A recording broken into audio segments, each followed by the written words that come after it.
সাবেক প্রধানমন্ত্রী শেখ হাসিনা গত ১/৯/২০০৭ খ্রিস্টাব্দ তারিখে দাখিলকৃত সম্পদ বিবরণীতে ৩টি পূবালী ব্যাংকের পিএলসির একটি, অগ্রণী ব্যাংক পিএলসিতে 2টি লকার থাকার ঘোষণা দিয়েছিলেন।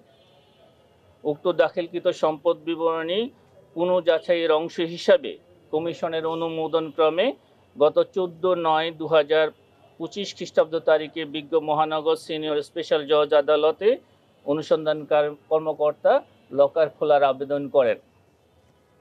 তৎপ্রেক্ষিতে বিজ্ঞ মহানগর সিনিয়র স্পেশাল জজ একজন জুডিশিয়াল ম্যাজিস্ট্রেট, অনুসন্ধানকারী কর্মকর্তার যিনি তদারককারী কর্মকর্তা তিনি বাংলাদেশ ব্যাংকের বুলিয়ন শাখা কর্তৃক মনোনীত একজন স্বর্ণ বিশেষজ্ঞ, এনবিআরের কর গোয়েন্দা ও সিআইসি কর্তৃক মনোনীত 2 জন কর্মকর্তা সহ সংশ্লিষ্ট শাখার ব্যাংক কর্মকর্তার উপস্থিতিতে লকার 3টি খোলার আদেশ প্রদান করেন।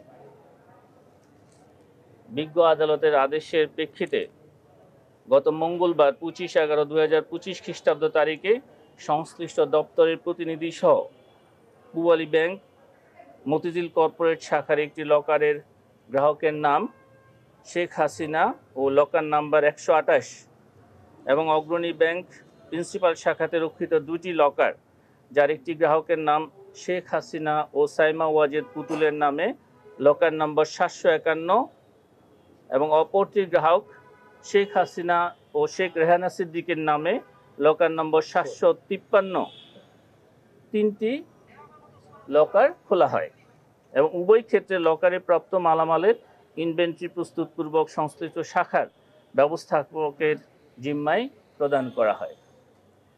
আমাদের দুর্নীতি দমন কমিশনের অনুসন্ধানকারী কর্মকর্তার আবেদনের প্রেক্ষিতে বিজ্ঞ আদালত লকার খোলার অনুমতি দিয়ে থাকে এবং সেখানে সিআইসি এবং জাতীয় রাজস্ব বোর্ডের 2 জন কর্মকর্তাকে রাখার জন্য আমরাই আবেদন করেছিলাম। আমাদের আবেদনের প্রেক্ষিতে তারা সেখানে উপস্থিত ছিলেন।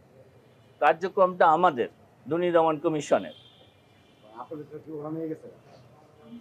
প্রাপ্ত মালামাল লকার খোলার পরে পূবালী ব্যাংক পিএলসির মতিঝিল কর্পোরেট শাখায় গ্রাহকের নাম শেখ হাসিনা, লকার নম্বর 128 একটি খালি ছোট পাটের ব্যাগ পাওয়া যায়।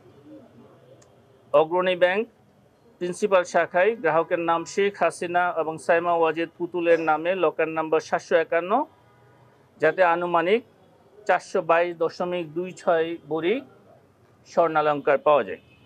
অগ্রণী ব্যাংক প্রিন্সিপাল শাখায় শেখ হাসিনা ও শেখ রেহানা সিদ্দিকের নামে থাকা লকার নম্বর 753 খোলার পর 410.25 ভরি স্বর্ণ পাওয়া যায়। মোট 2টি লকারে, অগ্রণী ব্যাংকের 2টি লকারে 832.51 ভরি স্বর্ণালঙ্কার পাওয়া যায়। এই সংক্রান্ত প্রমাণাদি আমরা আপনাদের কাছে আপনাদের সুবিধার্থে, প্রকৃত তথ্য জানার সুবিধার্থে সরবরাহ করব।